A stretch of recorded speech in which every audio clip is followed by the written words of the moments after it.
ঝিনাইদহ ও নোয়াখালীতে মাছ মাংসের বাজার ঊর্ধ্বগতি। এ বিষয়ে বিস্তারিত জানাতে সরাসরি যুক্ত হচ্ছেন সহকর্মী মেহেদী হাসান সবুজ ও মাওলা সুজন। প্রথমে চলে যাচ্ছে ঝিনাইদহে। সবুজ, বাজারে মাছের দাম কেমন এবং মাংসের দাম কি ক্রয় ক্ষমতার বাইরে? বিস্তারিত জানাবেন।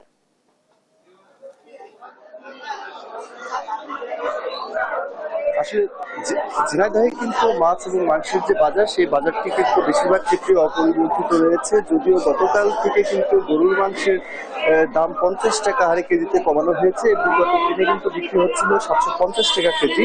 কিন্তু গতকাল নির্বাহী ম্যাজিস্ট্রেট এবং ইউএনও মহোদয়ের একটি অভিযান পরিচালিত হয় ঝিনাইদহের প্রধান যে হাটখোলা বাজার সেখানে, এবং সেই বাজারটি অভিযান পরিচালনাকালে কিন্তু ইউএনও নির্দেশ দিয়ে যান যে গরুর মাংস 700 টাকা কেজি এবং খাসির মাংস 1000 টাকা কেজিতে বিক্রি করতে হবে। এছাড়াও অন্যান্য যে মাংসের যে চাহিদা আছে, বিশেষ করে দেশি মুরগি যেটা, সেটির কিন্তু ঝিনাইদহে কিন্তু অভাব দেখা যাচ্ছে। বাজারে তেমন পাওয়া না গেলেও অধিকাংশ ক্ষেত্রেই কিন্তু মধ্যবিত্তরা কিন্তু ব্রয়লার মুরগির উপরে কিন্তু বেশি নির্ভর হয়ে পড়ছে। সেক্ষেত্রে ব্রয়লার মুরগি ঝিনাইদহের বাজারে বিক্রি হচ্ছে 200 টাকা কেজি, এবং দেশি মুরগি যে কয়টি পাওয়া যাচ্ছে সেটি আসলে 500 থেকে 550 টাকা কেজি দরে বিক্রি হচ্ছে।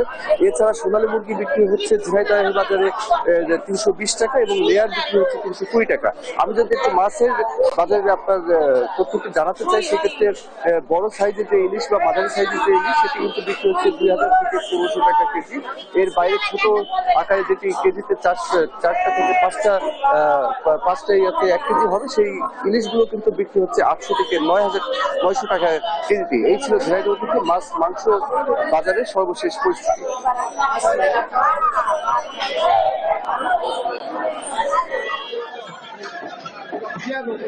মেহেদী, আপনাকে ধন্যবাদ। আপনি যেমনটি ঝিনাইদহের কথা বলছিলেন, নোয়াখালী তো ঠিক তেমনি অবস্থা বিরাজ করছে মাছ এবং মাংসের বাজারে।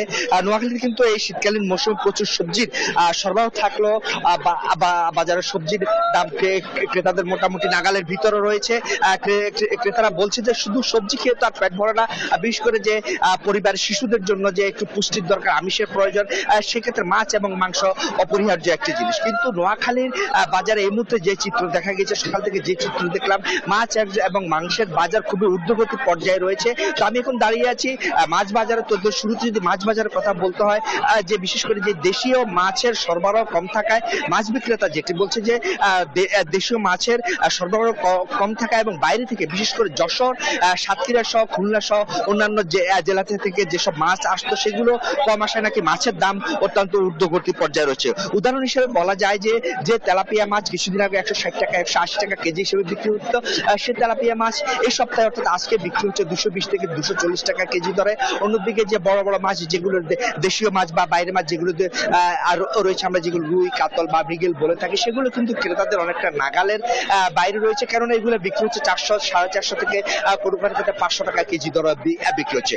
অপরদিকে আমি যদি গরুর মাংসের বাজার নিয়ে একটু বলতে চাই, যে গেল সপ্তাহে যেখানে গরুর বাজার 750 টাকা করে বিক্রি হয়েছিল, সেখানে কিন্তু আজকে 800 টাকা কেজি দরে গরুর মাংস বিক্রি হচ্ছে। তো এই ক্ষেত্রে যে ক্রেতারা বলছেন যেটা আসলে যে 800 টাকা করে কেজি দরে গরুর মাংস খাওয়াটা অনেকটা বিলাসিতার পর্যায়ে পড়ে, যা নিম্নবিত্ত বা মধ্যবিত্ত পরিবারের পক্ষে সম্ভব না। কিন্তু গরুর মাংস বিক্রেতা যারা রয়েছেন, আসলে যে খামারিদের কাছে মূল্য বৃদ্ধি পায়, তারা বেশি দামে গরু কিনতে হচ্ছে। একই সাথে গোখাদ্যের দামও বৃদ্ধি পাওয়ায় গরুর মাংসের দাম অনেকটা যে বৃদ্ধি পেয়েছে বলে জানিয়েছে গরুর মাংসের বিক্রেতারা। অন্যদিকে যে শীতের মৌসুমে বাজারে প্রচুর পরিমাণে যে হাঁস সরবরাহ থাকলে কিন্তু হাঁসের দামও অনেকটা ঊর্ধ্বগতি, যে দেশি হাঁসের কেজি 700 থেকে 800 টাকা কেজি দরে বিক্রি হচ্ছে।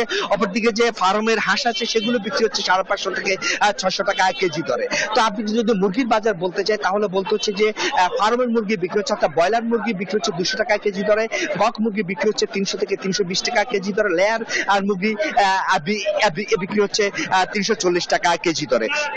তো এই মুহূর্তে যদি আপনাকে সার্বিক বাজার পরিস্থিতি বলতে চাই, যে ক্রেতারা একটি ক্ষোভ প্রকাশ করেছেন, বিশেষ করে যে মাছ মাংসের বাজার নিয়ে কিছুটা তারা ক্ষোভ প্রকাশ করেছেন। তারা জানিয়েছেন যে প্রশাসনের যদি একটা মনিটরিং থাকে, তাহলে যে তার যে অসাধু ব্যবসায়ী আছে, তারা অথবা ক্রেতাদের কাছ থেকে বাড়তি দাম নিতে পারবে না। তাই ক্রেতারা অবিলম্বে প্রশাসনের মনিটরিং দাবি জানিয়েছে।